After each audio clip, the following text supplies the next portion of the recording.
제가 아는 장로님 한 분이 계셨습니다. 이 장로님께서는 이미 오래전에 세상을 떠나셨는데요. 재산이 제법 넉넉하게 많으신 분이셨습니다. 그 장로님은 업이 좀 특이하셨는데 돈은 무엇으로 버느냐 하면은 부동산으로 돈을 많이 버셨습니다. 여유 자금을 가지고 서울의 곳곳에 집들을 사서 놔두면 그것이 상승해서 결국 그것이 재산 증식이 되었습니다.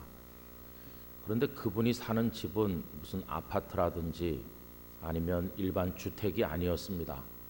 그분이 사는 건물은 조금 낯뜨겁게도 모텔 건물이었습니다. 그러면 모텔 건물을 사서 다른 사람에게 임대를 주느냐 하면 그게 아니었습니다. 그 모텔을 직접 운영을 하시는 겁니다. 그래서 어디에 있는 어떤 모텔은 작은 며느리가, 어디에 있는 어떤 모텔은 큰 며느리가, 이런 식으로 온 가족들이 다 동원돼서 한 사람이 모텔 하나씩을 맡아서 운영하는 식으로 사업이라고 할지 그런 일을 하셨습니다. 그런데 제가 한번 여쭤봤죠.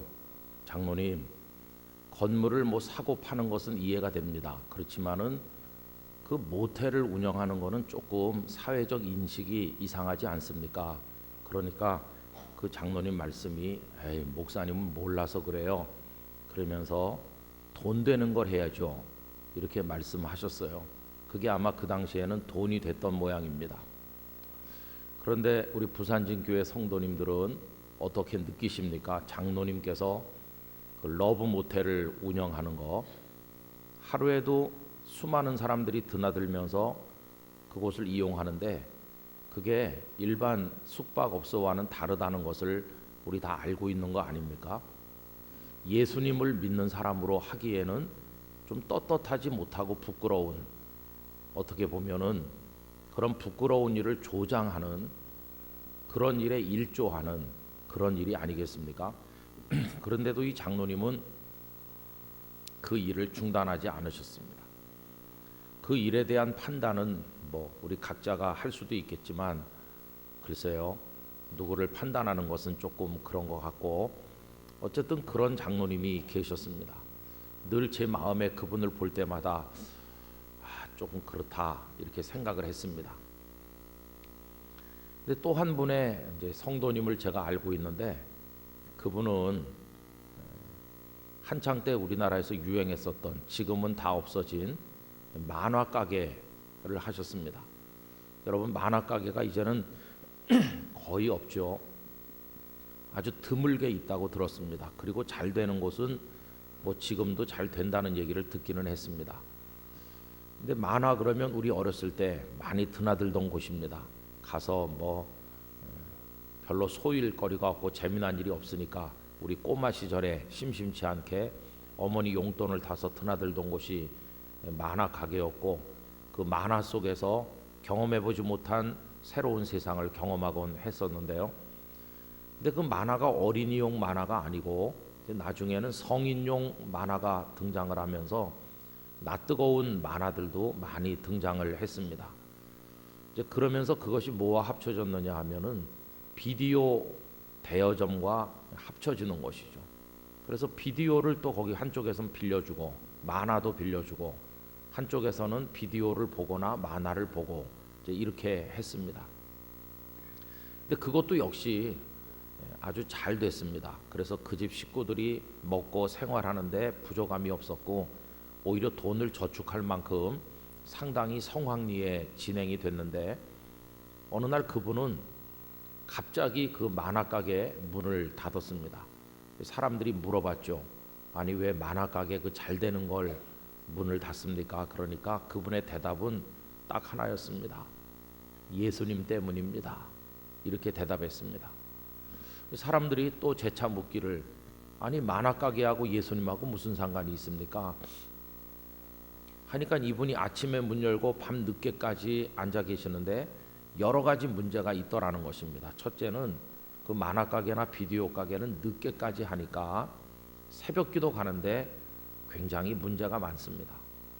그다음에 더 마음이 아픈 것은 그 만화 내용이 거의 대부분이 폭력적이거나 아니면 선정적이거나 정상적인 사고방식으로 정상적인 스토리를 적어내려가는 만화는 사람들의 관심을 끌지 못하고, 히트하는 거는 뭐 약간 공상의 세계를 동원한다든지 아니면 무슨 선정적인 거든지 폭력적인 거든지 다 정상의 궤도에서 이탈된 스토리를 담고 있는 거, 대부분이 다 그런 겁니다. 제가 처음엔 잘 몰라서 돈밖에 생각나는 게 없기 때문에 그걸 했는데, 이제 보니까 사람들의 마음에 폭력적인 걸 집어넣어주고 선정적인 생각을 자극하는, 이걸 내가 돈 받고 빌려준다는 게 도대체 할 일이 못 됩니다. 설마 하나님께서 우리 가족들 목구멍에 거미줄 치게 하시겠습니까? 그래서 제가 예수님 생각해서 이거 걷어치우기로 했습니다. 그러면서 그분은 그 업을 정리하셨습니다. 여러분, 제가 두 분의 예를 들었는데요. 한 분은 사람들이 이상하게 생각하는데도 교회 장로님이신데도 계속해서 모텔을 늘려나갔고, 한 분은 만화가게를 과감하게 정리하셨습니다. 한 분에게는 예수님 때문에 라고 하는 게 전혀 먹히지 않았고, 한 분에게는 예수님 때문에 라고 하는 게 그 사업을 접는 결단을 하도록 만들었습니다. 오늘 제가 한번 질문을 드리고 싶은데요. 우리 성도님들은 예수님 때문에 어느 정도 영향을 받으시면서 살고 계십니까? 예수님이란 거룩한 이름으로 인해서 영향을 받고 행동을 바꾸거나 인생의 방향을 수정하거나 어떤 것을 포기하거나 어떤 것에 도전한 경험이 얼마나 있으신가 하는 것입니다. 우리가 예수님을 믿는다는 것은 예수님으로 인해서 영향을 받는 것입니다. 예수님을 알지 못했을 때는 내가 나의 인생의 왕이기 때문에 내 마음대로 하는 겁니다. 그래서 사사시대의 특징을 표현할 때 그 당시 사람들이 각자가 자기 소견에 좋은 대로 행했다 하는 말씀이 여러 차례 나오는데, 각자 자기 소견에 좋은 대로, 여러분 이것을 왜곡되게 보면 자유다 이렇게 말합니다. 그러나 그건 자유가 아닙니다. 지난 가을 총회가 열렸을 때 뜨거운 감자는 여러분들이 아시는 것처럼 모 교회의 목회 대물림 문제였습니다. 이미 그 교회가 목회를 대물림하려고 한다는 이야기가 돌 때부터 시작해서 지금까지 여러 해째 우리 교단은 말할 것도 없고 한국 교회가 그 문제로 인해서 몸살을 앓고 있는 거 아닙니까? 이제는 정리가 됐다고 그렇게 말하는 이들도 있지만 아직도 현재 진행형이고 많은 이들에게 기도 제목이 되고 있습니다. 그런데 그 총회 석상에서 모 장로님 총대께서 일어나셔서 이런 발언을 하신 걸 제가 들었습니다.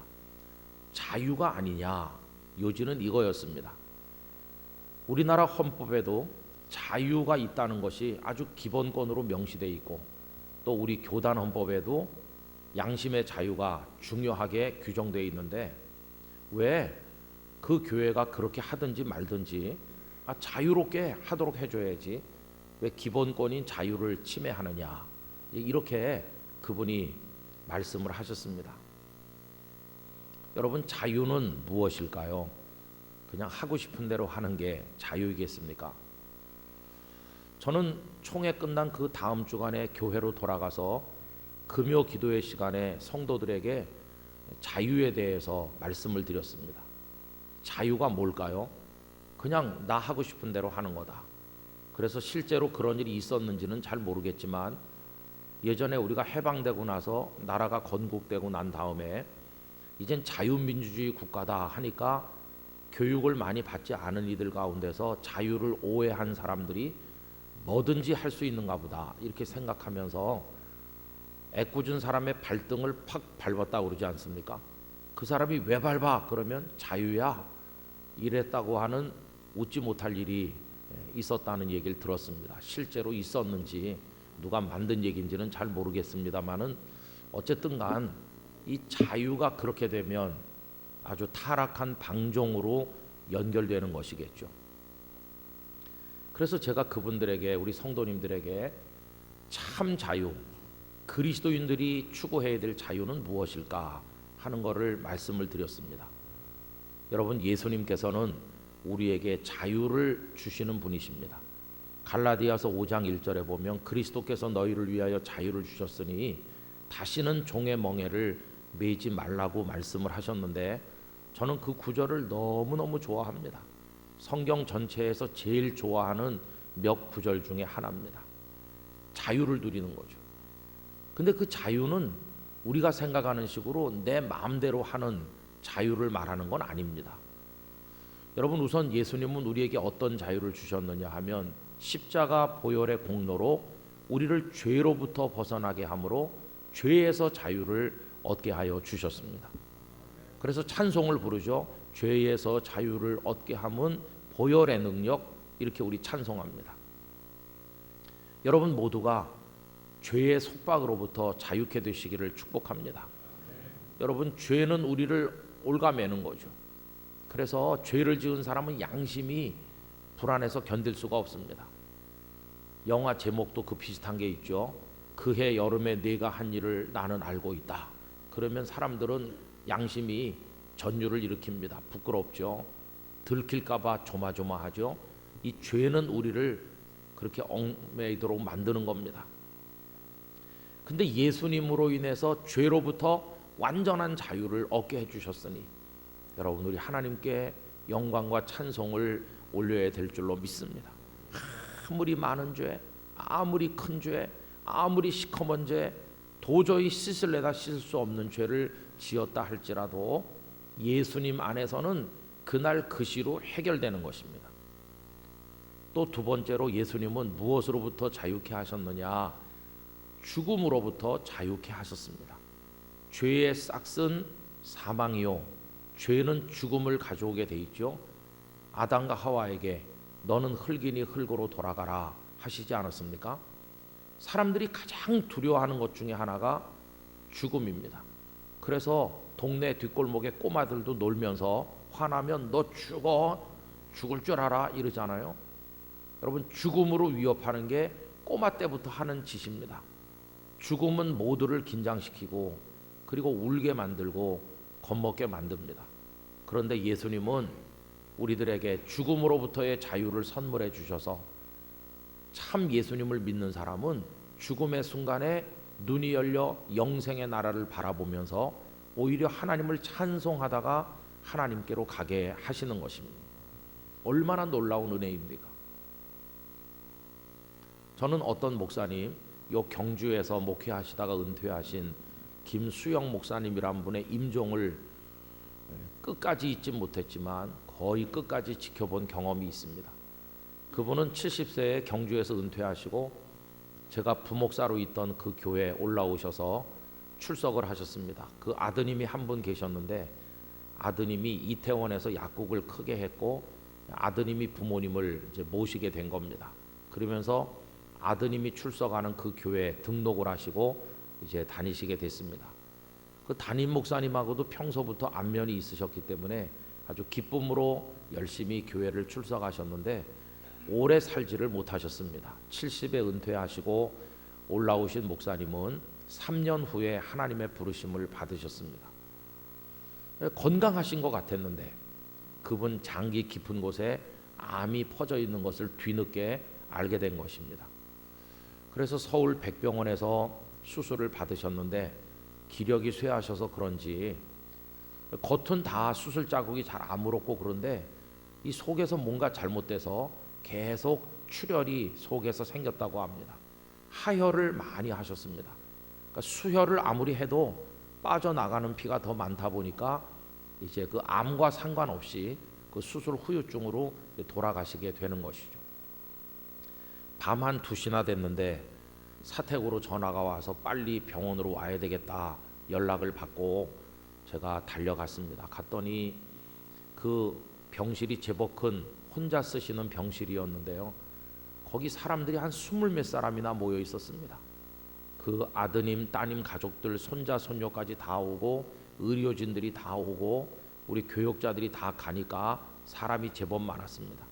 근데 제가 엘리베이터를 탔을 때 어떤 분이 막 급하게 뛰어오면서 엘리베이터에 저와 같이 동승을 했는데 알고 보니까 그분이 주치의라는 걸 알게 됐습니다. 그분도 헐레벌떡 병실로 들어오시는 것이죠. 그런데 그날 그 모습을 평생 잊을 수 없을 것 같습니다. 이 목사님이 정신이 맑고 또랑또랑하신데요. 하혈이 계속되고 계속 수혈을 하기 위해서 피를 여러 개 꽂아놓고 있는데 목사님이 그날 밤 많은 말씀들을 하시는 겁니다. 한 사람 한 사람 다 머리맡에 오게 부르시더니 말씀을 하셨어요.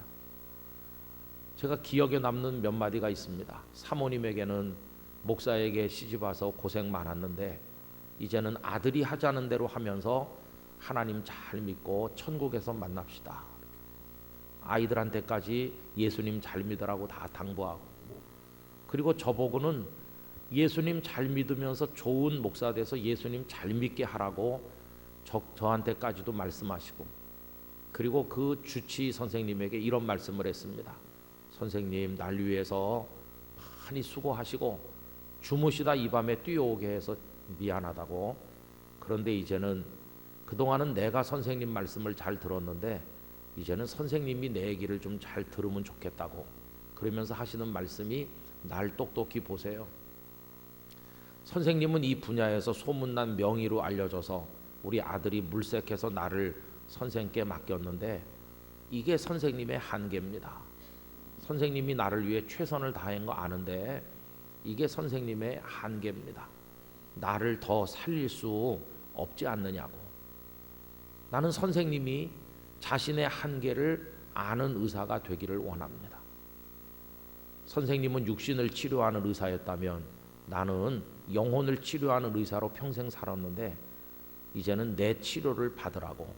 선생님은 자신의 한계를 알고 예수님을 구주로 꼭 영접하라고, 예수님을 믿으라고, 그리고 천국에서 같이 만나자고 그 의사 선생님에게 마지막 전도를 하시는 것이었습니다. 그리고는 방 안에 있는 사람들 한마디 한마디 다 하셨기 때문에 이제는 찬송 부를 차례가 됐다 하면서 찬송가를 부르시는데, 내 평생 소원 이것뿐 주의 일 하다가 그것도 부르시고, 그리고 우리 따라 부르고, 왜 부르지 않느냐고, 다른 찬송 또 빨리 부르라고. 그럼 또 우리가 부르면 또 따라 부르시고 같이 부르시고 선창하시고 이렇게 계속 하셨습니다. 저는 한 4시 좀 넘어서 새벽기도 인도할 시간이 돼서 교회로 돌아가느라고 임종을 뵙질 못했는데요. 새벽기도 마치고 나오니까 조금 아까 하나님께 가셨다는 겁니다. 그럼 가실 때까지 뭐 하셨느냐 하니까 가실 때까지 기도하고 찬송하다 가셨다. 여러분, 어떻게 그런 것이 가능할까요? 그것은 주님께서 그분을 사망의 고통에서 자유케 하셨기 때문입니다.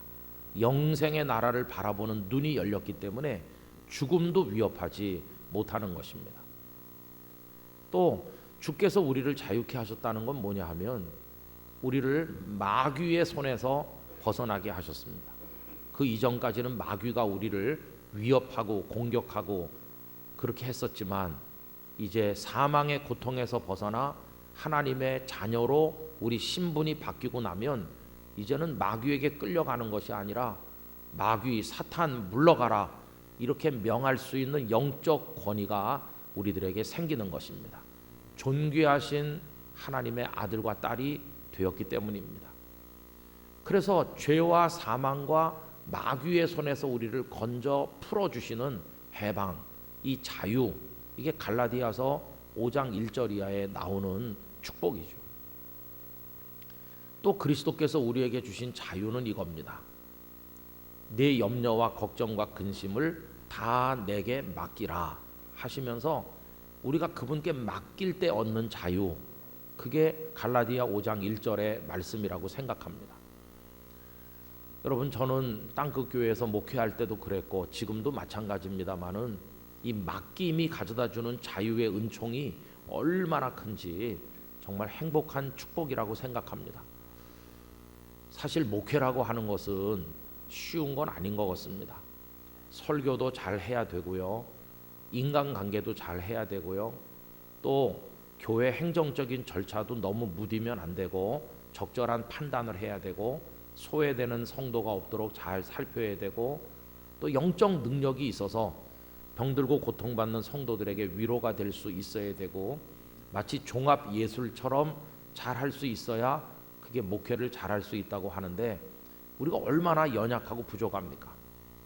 이거 잘하는 분은 저거 못하고, 저거 못하는 분은 딴 거 잘하고, 다 다르고, 그분이 또 성도들하고 영적 정서가 잘 맞아야 되고, 또 사탄이 계속 공격하는데 그 앞에 의연할 수 있는 영적 담대력도, 담대함도 있어야 되고, 이게 목회가 어려운 거죠. 더군다나 목회하는 과정에 예배당을 짓는다든지 어떤 큰 프로젝트를 해서 그걸 달성해야 되는 과제까지 있으면 더 어렵죠. 그런데 목회는 그런 것인데, 그래서 늘 마음속에 걱정이 있고, 어떻게 하나, 그것이 짓눌러서 많은 목사님들로 하여금 얼굴로부터 웃음을 빼앗아 갔습니다. 그래서 늘 근심 걱정이 많은 목사님들이 있어요. 오래전에 제가 이제 해운대 그 달맞이 고개로 우리 장로님들과 어딜 갔다 올 때가 있어서 넘어가다가 장로님 한 분이 여기 들려서 차 한잔 하고 가자고, 전망이 좋으니까. 그래서 어느 찻집에 들어갔습니다. 근데 그때가 오전이기 때문에 사람이 없을 시간이고, 그래서 그 장로님들과 서너 명이 이제 찻집에 우르르 들어가는데 딱 한 명의 손님이 계시더라고요. 그 손님이 바다를 내려다보면서 문을 등지고 앉아 있는데, 그 뒷모습이 너무나 외로워 보이고 너무나 좀 이렇게 그렇게 어렵게 보이더라고요. 저분은 무슨 상념이 저렇게 많아서 혼자 와서 바다를 처연하게 내려다보고 있나, 우리 그런 생각을 하면서 차를 주문하고 이렇게 앉아서 있는데, 뒤에서 시끌시끌하니까 그분이 고개를 이렇게 돌리는 겁니다. 그런데 고개를 돌리는데 보니까 우리 부산노에 소속된 어느 목사님이셨어요. 아니 목사님, 어떻게 여기 아침부터, 동행도 없이 어떻게 아침부터 여기 달맞이 고개까지 와서 혼자 차를 앞에다 놓고 그렇게 외로운 모습으로 앉아 계시느냐고 우리가 농담 반 진담 반으로 물었을 때, 그 목사님이 얼굴이 컴컴해지시더라고요. 걱정이 너무 많아서요. 어느 분이라고 하면 다 아시겠죠. 정말 그때 그분이 어려우셨거든요. 저렇게 어려운 거다.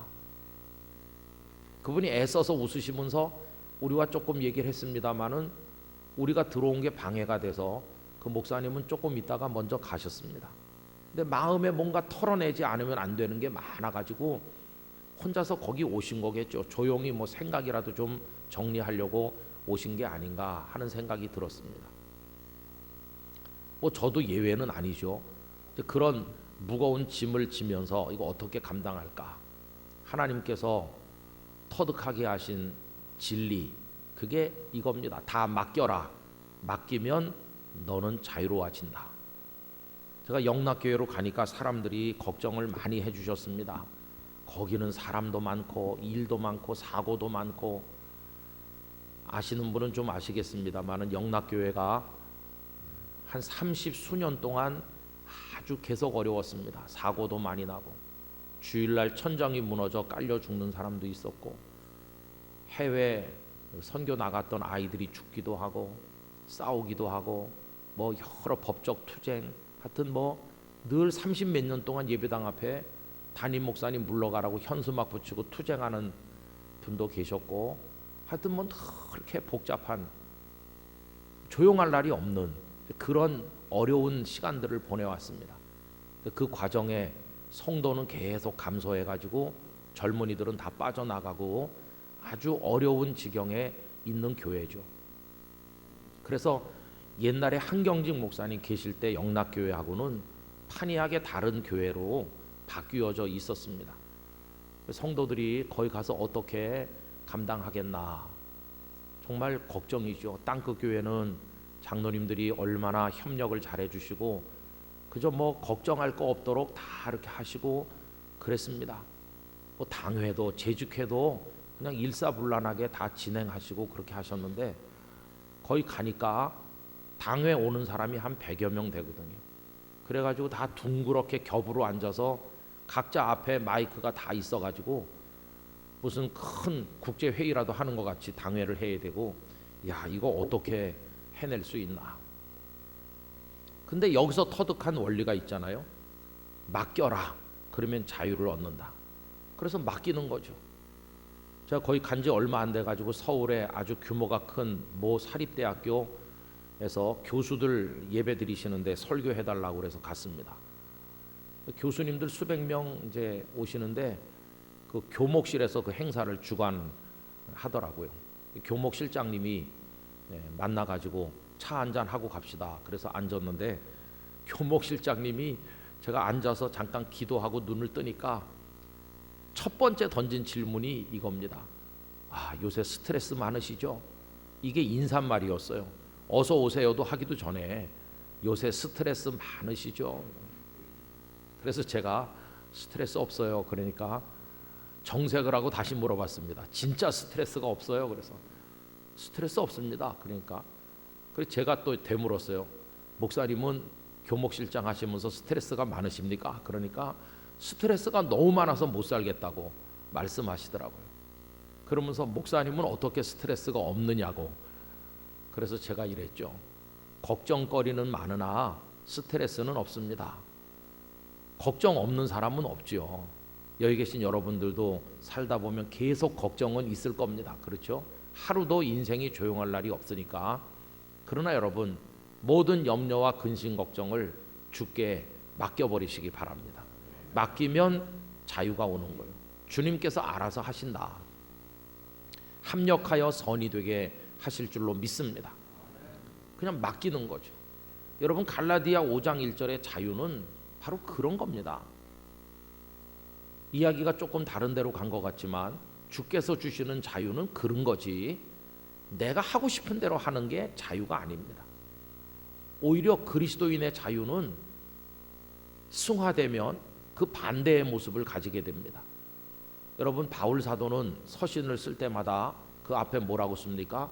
우리 주 예수 그리스도와 하나님 아버지의 종된 나 바울과 디모데는 이렇게 합니다. 자기를 노예라고 얘기하는 거예요. 로마 시대 때 종은, 그 노예는 우리가 요즘 생각하는 종하고는 개념이 다릅니다. 여러분, 로마 시대 때 그 노예가 얼마나 비참했는지 아십니까? 그 노예들이 해서는 안 되는 일, 해도 되는 일, 그런 걸 정한 규정이 있는데요. 주인 앞에 종들이 쫙 서 있지 않습니까? 거기 금이 있어가지고 금에다 발가락을 딱 맞춰서 똑바로 서 있는데, 어떤 노예가 주인이 시키지 않았는데 한 발 앞으로 나가면 당장 죽여도 그게 죄가 되지 않았습니다. 그러니 주인의 명령 없이는 발 하나를 옮길 수 없었던 존재가 노예입니다. 그리고 물건처럼 내다 팔고 사고 했던 것이 노예입니다. 그러니 그건 사람이 아닙니다. 그냥 물건에 불과한 거죠. 물건도 병들면 그건 싸구려 물건처럼 취급됐습니다. 그게 노예인데, 바울은 자신을 그리스도께 종이라고 고백하는 거죠. 그런데 여러분, 노예들 치고 종 치고 스스로 자원해서 종이 되는 사람은 한 사람도 없습니다. 포로가 됐든지 아니면 돈에 팔렸든지 무슨 사연이 있어서 종이 되는 거죠.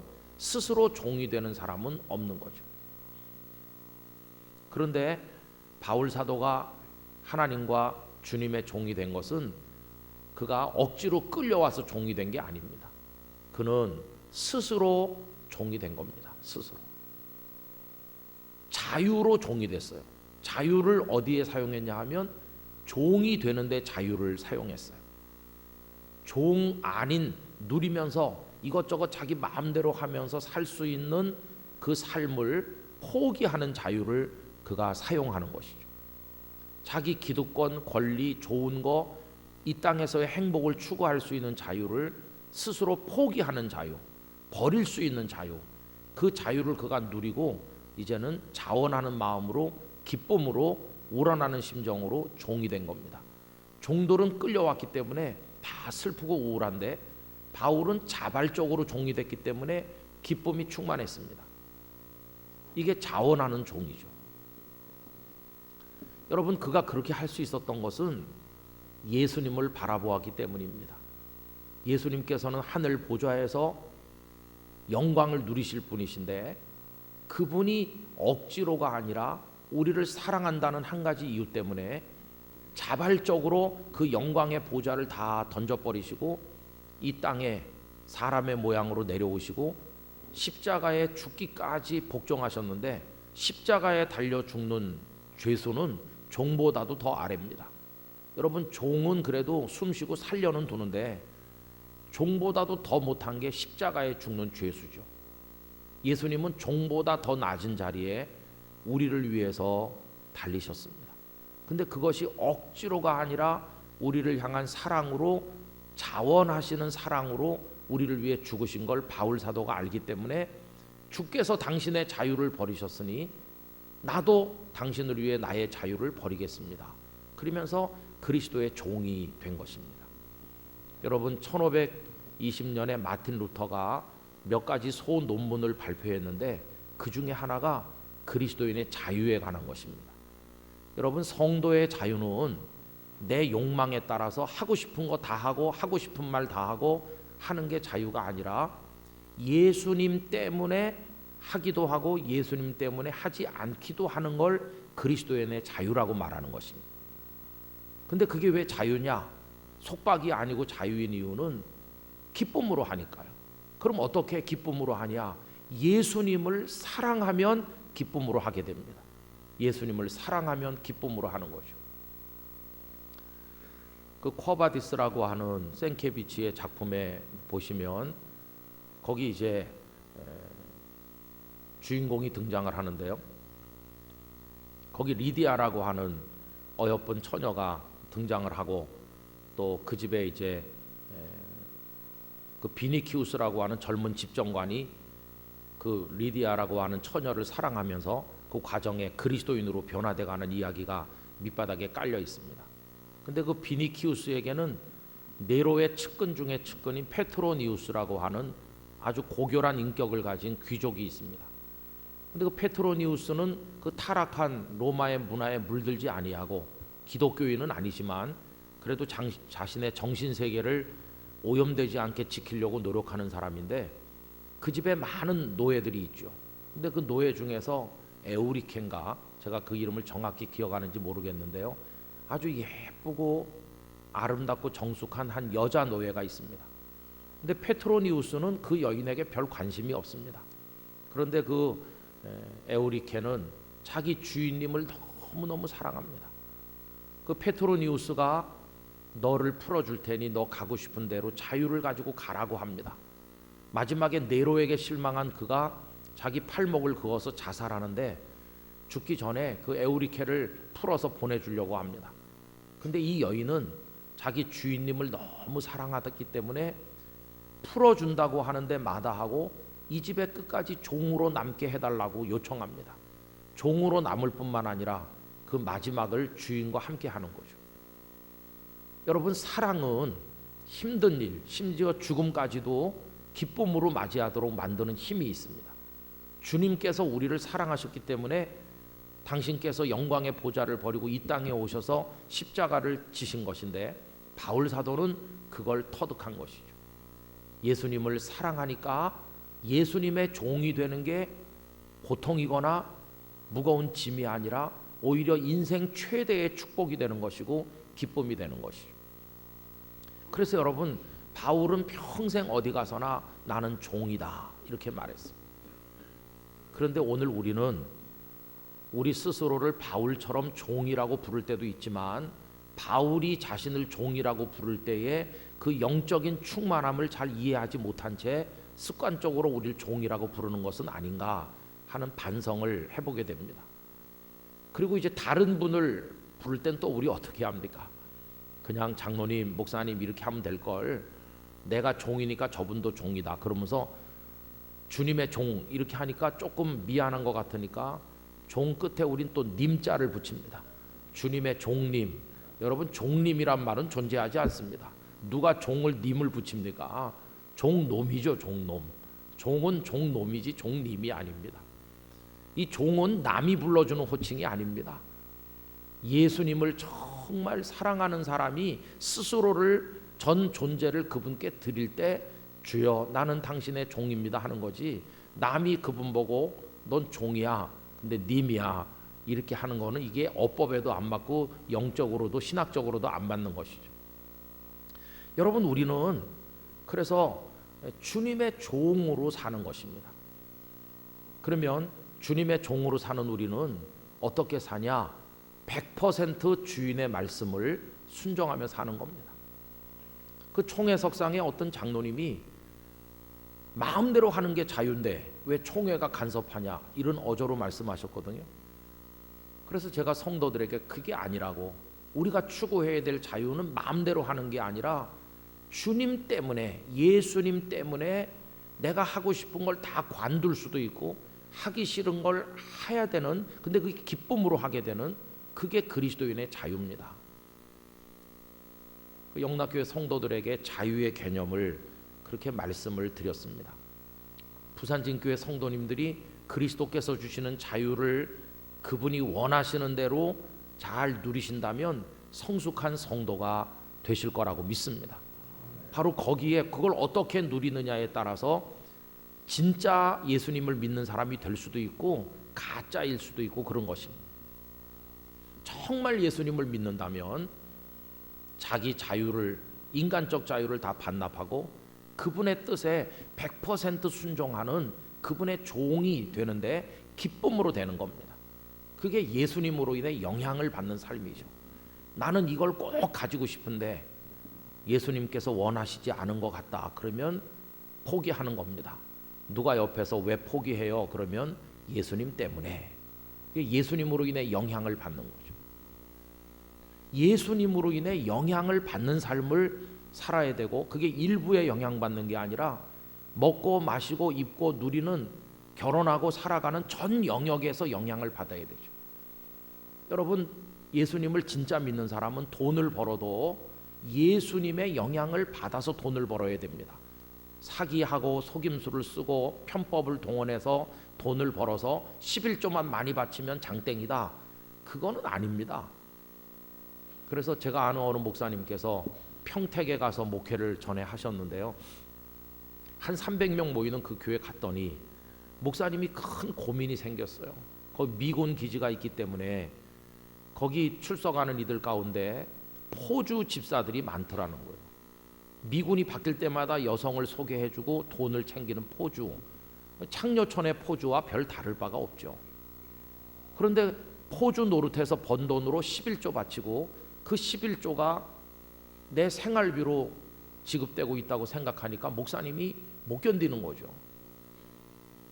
그 여인들이 외국 군인들에게 정식 결혼을 해서 사는 게 아니고 육체적 놀이개밖에 안 되는데, 그래서 얻어진 수입으로 목사가 먹고 산다 이렇게 생각하니까 너무나 힘들고, 또 그런 분들을 우리 양공주라고 옛날에 불렀습니다. 양색시 양공주 그러는데 그 교회는 양공주들이 많이 있어서 양공주들이 해바라기 해라는 친교 모임도 있고 양공주들이 봉사활동도 다니고 그러더라는 거예요. 찬양대도 하고. 그래서 너무 이 목사님이 영적으로 고통을 받았어요. 그래서 한 1, 2년 지난 다음에 당회에서 그런 일에 종사하는 이가 드리는 헌금은 받지 않기로 한다. 그런 이들이 찬양대 서는 거는 하지 않기로 한다. 정식 결혼을 했다고 하는 그 결혼 서류가 있기 전에는 부부로 인정하지 않는다. 그것 때문에 교회 안에 많은 어려움이 있었지만 그 목사님의 지로는 분명했습니다. 예수님을 믿는 사람이라면 성경 말씀대로 돈을 벌어서, 땀 흘려 돈을 벌어서 정직하게 벌어서 그걸로 11조를 드리는 게 그게 맞는 거다. 여러분, 예수님 때문에 영향을 받으면 모든 일이 예수님의 뜻대로 되도록 노력을 해야 되지 않겠습니까? 오늘 예수님은 참 어려운 기준을 우리에게 제시하셨는데요. 너희 의가 바리새인보다 낫지 아니하면 결단코 천국에 들어가지 못한다. 여러분, 바리새인을 우린 늘 우습게 생각할 때가 있습니다. 그 바리새인들이 문제야. 그러지만 우리는 바리새인 따라가기가 거의 어렵습니다. 바리새인들이 대단하거든요. 여러분, 바리새라는 말은 파라쉬라는 히브리어 동사로부터 파생됐습니다. 파라시는 딱 자른다, 컷오프하는 거예요. 싹둑 자르는 거죠. 그럼 그게 언제 생겼냐 하면 예수님 오시기 한 300년, 200년 전에 알렉산더의 헬라 제국이 세계를 정복하는데 알렉산더가 세상 떠나고 부하 장군들이 그 제국을 네 나라로 나눠 가지고 다스릴 때, 그때 이제 그 이스라엘 사람들, 유대인들이 살던 지역은 애굽을 중심으로 한 프톨레미 왕조가 영향을 미치거나 아니면 다마스커스를 중심으로 한 셀류커스 왕조가 북쪽과 남쪽에서 영향을 미쳐서 그 강대국 틈바구니 위에 유대 백성들이 고통을 받았습니다. 이 남쪽 애굽을 중심으로 한 프톨레미 왕조의 마지막 왕이 그 유명한 클레오파트라죠. 그리고 로마에 점령당했죠. 근데 이 셀류커스가 예루살렘을 짓밟기도 하고 이제 그런 일이 있었는데 그게 다니엘서 11장에 예언이 되어 있습니다. 그러다 보니까 그 당시 유대인들 중에 많은 사람들이 오염이 돼서 유대인의 정체성을 버리고 헬라식 옷을 입고 헬라식 이름을 가지고 헬라식 문화를 즐기면서 사는 사람들이 늘어나기 시작했어요. 여러분, 헬라식 삶을 살다 보면 우리 그리스 신화를 압니다만 제우스부터 시작해서 많은 우상들이 등장하면서 향락 아닙니까? 거기 빠지는 거죠. 그걸 보고 통분을 금치 못한 정통 유대인들이 있었습니다. 우리는 율법을 지키고 저렇게 오염된 삶에 우리를 방치할 수 없다. 그러면서 타락한 세상의 문화로부터 자신들을 완전히 잘라내서 우리를 거룩한 자리에 따로 두겠다.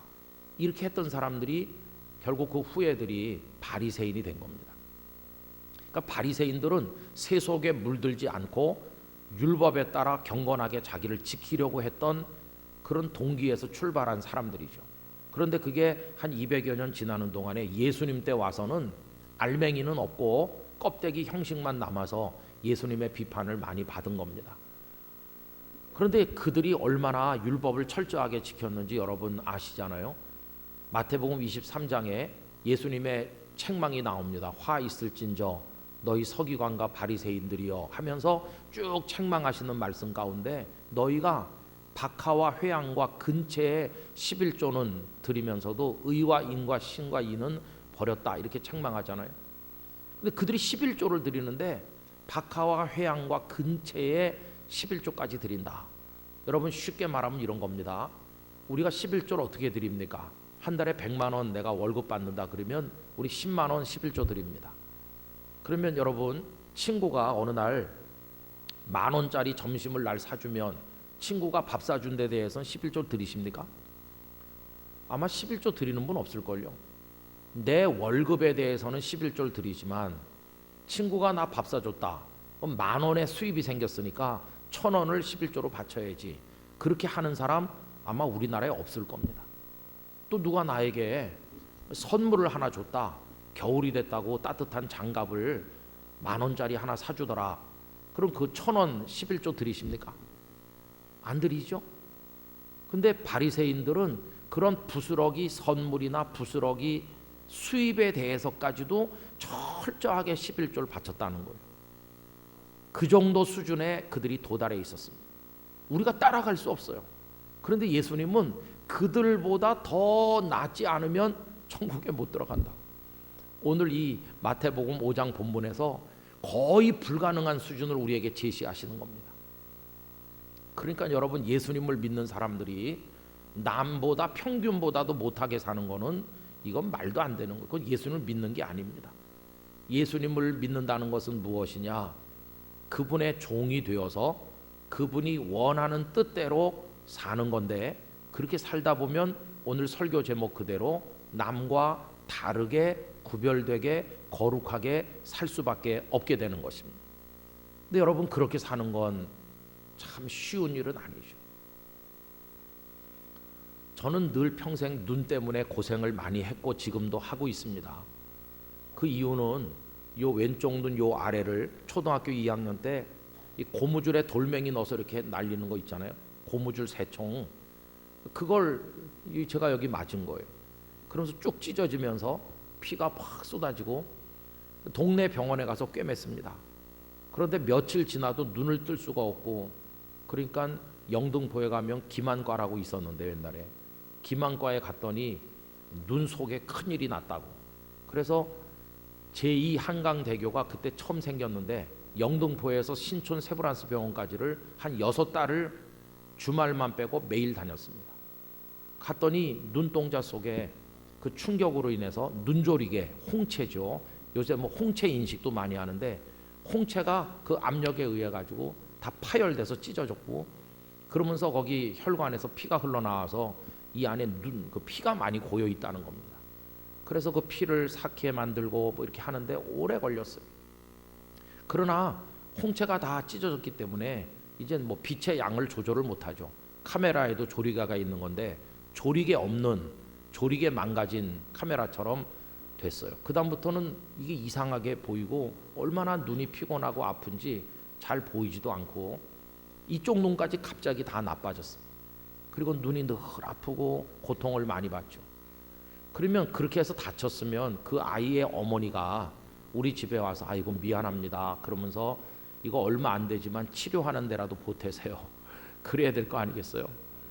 그런데 그 어머니가요 어느 날 우리 집에 오더니 막 소리 지르면서 지금도 생생한데 별로 다치지도 않은 걸 다쳤다고 떠들고 다니면서 이번 기회에 한몫 챙기려고 그러느냐 막 소리를 지르는 거예요. 저희 어머니가 너무너무 원통해가지고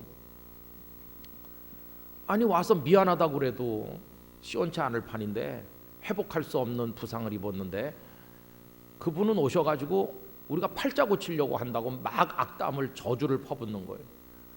저희 어머니가 너무너무 원통해서 세브란스 병원에 가서 고발하는데 고소하는데 쓰기 위해서 진단서를 떼가지고 왔거든요. 그때 그 안과 과장님이 연세 많으신 분이었는데 진단서를 써주시더라고요. 그래가지고 진단서를 방바닥에 놓고 2학년짜리 제가 앉아있고 부모님이 앉아서 한숨만 쉬고 있는 거죠. 결론은 뭘까요? 아버님께서 이렇게 할 수 없다. 왜냐하면 이 블록에 예수님을 믿는다고 교회 다니는 사람 우리밖에 없는데 우리가 교회 장로라는 거 아는데 우리가 저 사람을 저렇게 하면 하나님 영광 가리는 거다. 그러니까 이거는 포기하고 우리가 감수해야 된다. 거기서 고등학교 3학년까지 살고 대학에 들어갈 무렵에 서울대 캠퍼스가 있는 쪽으로 이사를 가게 됐습니다. 이삿짐을 다 빼서 이렇게 실는데 뭐가 툭 하고 장롱 안에서 떨어져요. 노랗게 바랜 종이 한 장. 그게 보니까 초등학교 2학년 때 가져왔던 그 진단서가 장롱 밑바닥에 있었더라고요. 그거 보면서 많은 감회에 젖었습니다. 아, 그때 예수님 때문에 우리 고발도 못했다. 돈 1원 한 푼 받은 것도 없고 사과 받은 것도 없다. 우리 아버지가 예수님 때문에 영향을 받는 삶을 사는 거다. 이런 생각을 한 거죠. 근데 여러분 그래서 헛된 손해만 보고 끝냈을까요? 그게 아니더라고요. 그런 일이 있고 나서 몇 년 후에 그 가족들이 저희 아버님이 장로로 있는 그 교회에 와서 등록을 했거든요. 그 누나가 저한테 그렇게 했던 그 누나가 먼저 교회 다니기 시작을 했고 고등부를 거쳐서 청년부에서도 임원도 하고 열심히 믿더니 그리고 나중에 온 가족이 결국 1명 2명 다 오고 우리 이사 갈 때 이삿짐 제일 많이 들어준 사람들이 그 사람들이었거든요. 그 후엔 소식을 잘 모릅니다만은 여러분 예수님 때문에 해야 되겠지만 포기해야 될 일도 많이 있는 거 아닙니까? 저는 부산진교회 성도님들이 오늘을 살고 내일을 사실 때 우리의 남은 생애를 살 때 예수님 때문에 다르게 살 수 있는 분들이 되시기를 바랍니다. 그게 예수님을 믿는 겁니다. 교회는 다니는데 하고 싶은 말 다 하고 자기 이익을 위해서 못된 짓도 밥 먹듯이 한다. 그건 예수님을 믿는 사람이 확실히 아닙니다. 예수님을 믿는 사람은 다른 것이죠. 그렇게 사니까 안디옥에 있는 사람들을 안 믿는 사람들이 그리스도인이다. 좀 달라. 우리랑 달라. 그렇게 부른 거죠. 17세기에 그 로렌스 형제라는 분이 있지 않습니까? 그분은 전투에 나가서 부상을 입어서 다리를 절뚝거리면서 그 카르멘 수양관, 그 갈멜산 거기서 온 거죠. 카르멘 수양관의 수도원에 들어갔습니다. 그 수도원에 평수사가 돼서 들어갔는데 그리고 거기서 그에게 맡긴 일은 부엌에서 청소하고 음식 만드는 일인데 절뚝거리면서 그거를 15년 동안 했습니다. 그가 유명한 말을 했습니다. 나는 프라이팬에 작은 계란 하나를 뒤집을 때도 예수님을 사랑하는 마음으로 뒤집는다. 그래서 그 요리가 끝나면 바로 부엌 바닥에 엎드려서 나의 하나님 여호와를 찬양하고 경배한다. 그리고 그 자리에서 불편한 몸으로 다시 일어설 때 나는 이 세상의 어떤 제왕보다도 행복하다. 비록 내가 큰 일을 하는 건 아니지만 그 부엌 바닥에 떨어진 지푸라기 하나를 주워 올린다 할지라도 하나님은 그걸 통해 영광을 받으실 줄 믿는다. 그러면서 프라이팬에 계란 하나 뒤집는 것도 예수님을 생각하면서 했다는 것이에요. 여러분 15년을 부엌에서 살다가 그의 몸이 더 쇠약해지니까 앉아서 하는 일을 맡겼는데 그게 신발을 수선하는 일을 맡겼죠. 거기서 신발 꿰매주고 닦아주고 그런 일을 하다가 하나님 앞에 갔습니다. 그 하나님의 임재 연습이라고 하는 얄팍한 책인데 거기 보면 그분이 직접 쓴 편지 몇 통, 또 다른 옆에서 본 사람이 쓴 거 등등이 실려 있는데 정말 한 줄 한 줄에 감격이 흘러 넘치게 만드는 책이죠. 여러분 초대교회 우리 성도들은 다르게 살았습니다. 로마 황제들이 기독교를 핍박할 때 그 하드리아누스 황제에게 변증 문서를 보낸 게 남아 있습니다. 황제여, 왜 이렇게 우리를 핍박합니까? 우리 그리스도인들이 어떤 사람들인지를 모르셔서 그런데 우리가 어떻게 사는지 알려드리겠습니다. 그러면서 변증 문서를 보낸 게 남아 있습니다. 제가 그 중에 일부를 읽어드리도록 하겠습니다. 단지 저들은 그리스도인들을 말합니다. 이제 황제에게 그리스도인을 변호하는 건데요. 저들은 그들 나름대로의 독특한 공동체를 가지고 있으며 그 공동체는 놀라운 조직력을 가지고 있습니다. 이건 교회겠죠. 그들은 그들의 나라에 살고 있으나 그들의 나라 로마에 살고 그런 거죠. 그러나 외인처럼 살고 있습니다. 로마에 살고 있지만 로마 백성이 아니라는 거죠. 왜? 하나님 나라 백성으로 살고 있으니까요. 그들은 모든 것을 다른 시민들과 함께 나누면서 또 함께 참여하면서 살고 있지만 그들은 외국인인 것처럼 모든 것을 참으면서 살고 있습니다. 모든 외국이 그들의 조국이며 또 모든 나라가 그들에게는 외국입니다. 여러분 우리가 미국에 살든 한국에 살든 우리의 궁극적인 나라는 하나님의 나라이기 때문입니다. 우리 이 땅에 잠깐 사는 것이니까요. 다른 사람들처럼 그들도 결혼을 하고 아기를 낳습니다. 그러나 그들은 그 아기를 가져다 버리지는 않습니다. 로마 시대 때는 아기를 낳아서 건강하지 않으면 버렸다고 하는데 그리스도인들은 그런 야만적인 짓을 안 한다는 거죠. 다르게 사는 거죠. 그들도 육에 속해 사는 것이 사실이지만 육을 따라서 살지는 않습니다. 그들은 지상에서 무척 바쁘게 활동하면서 지내고 있지만 그들의 시민권은 하늘에 있습니다.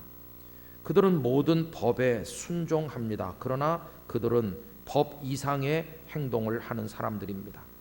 그들은 모든 사람을 사랑하고 그럼에도 모든 사람에게 박해를 받습니다. 그들은 정죄를 받고 있습니다. 심지어 죽임을 당하기도 합니다. 그러나 그들은 생명에 도달합니다. 그들은 가난하지만 많은 사람을 부유하게 합니다. 그들은 아무것도 가진 것이 없으나 완전한 풍족을 즐깁니다. 그들은 부끄러움을 당하지만 그 부끄러움 가운데서 오히려 영광을 누립니다. 그들은 선을 행하면서도 행악자라 벌을 받고 있지만 그 벌을 받으면서 생명에 이르게 된 것을 오히려 기뻐합니다. 이러면서 이 그리스도인들이 세상 속에 살고 있지만 세상에 삼켜진 존재가 아니라 세상 속에 살면서도 세상을 초월한 존재로 하늘의 시민권을 가진 사람으로 살아가는 모습을 이렇게 변증하고 있습니다. 부산진교회 성도 여러분, 우리는 다른 사람들과 다르게 살아야 됩니다. 적어도 바리새인들보다 더 낫게 살아야 되는데 그 이유는 딱 하나, 예수님을 믿기 때문입니다. 예수님을 믿는다는 게 뭐냐? 다르게 사는 겁니다. 기준을 높게 잡고 하고 싶은 말도 다 삼키고 하기 싫은 말도 하기도 하면서 하기 싫은 헌신도 하면서 하고 싶은 욕구를 다 죽이면서 그렇게 살 때 우리들은 오늘날의 거룩한 사람이 될 것이고 세속으로부터 잘라내진 경건한 하나님의 사람이 될 수 있을 줄로 믿습니다. 여러분, 잠시 후에 우리 부를 찬송은요, 거룩에 관한 찬송인데 그 거룩이 무엇입니까? 결국은 세속의 흐름과는 다르게 사는 걸 말하는 것이고, 그게 진짜 예수님을 믿는 것입니다. 우리가 그런 믿음으로 오늘 이 시대를 구별되게 살아서 하나님의 뜻을 이루게 되기를 간절히 기원합니다. 기도하겠습니다. 거룩하신 아버지 하나님, 저희들로 하여금 예수님을 믿는 사람이 되는 복을 주셨는데 저희로 하여금 예수님을 참되게 믿게 하사 예수님의 영향을 전 인생의 영역에서 받으며 예수님의 뜻을 따라 남과 다르게 살아갈 수 있는 수준 높은 성도가 되게 하여 주시옵소서. 예수님의 이름으로 기도하옵나이다. 아멘.